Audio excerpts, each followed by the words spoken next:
வணக்கம் சர்மிளா.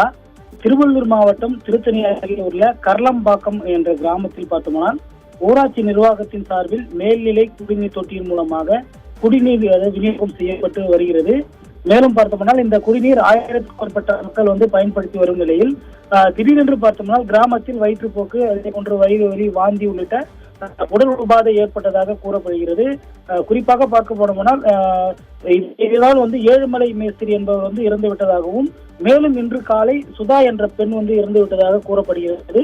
மேலும் இவர்கள் 2 பேர் இறப்புக்கு பார்த்தோம்னால் அந்த பகுதியில் விநியோகிக்கப்பட்டு வந்த குடித்தண்ணீர் பிரச்சனை காரணம் என்று கூறி அந்த கிராமத்தை சேர்ந்த 100க்கும் மேற்பட்ட ஆண்கள், பெண்கள் அனைவரும் ஒன்று திரண்டு பள்ளிப்பட்டு ஆர்கேப்பேட்டை செல்லக்கூடிய மாநில நெடுஞ்சாலையில் அமர்ந்து சாலை மறியல் போராட்டத்தில் ஈடுபட்டனர். குறிப்பாக சம்பந்த இடத்தில் சுகாதாரத்துறை அதிகாரிகள், மாவட்ட ஆட்சியர் உள்ளிட்ட ஊரக வளர்ச்சித்துறை அதிகாரிகள் வரவில்லை என்று ஒரு குற்றச்சாட்டும் உள்ளது. குறிப்பாக குடிநீரில் பிரச்சனைக்கு ஏற்படும் அளவிற்கு ஏதேனும் பிரச்சனை உள்ளதா என்பதை ஆய்வு மேற்கொள்ள வேண்டும். குறிப்பாக இந்த பகுதியில் இந்த சாலை மறியல் ஏற்பட்டதன் விளைவாக 30க்கும் மேற்பட்ட காவல்துறையினர் குவிக்கப்பட்டு சாலை மறியல் போராட்டத்தில் ஈடுபட்டவர்களிடம் பேச்சுவார்த்தையில் ஈடுபட்டனர்.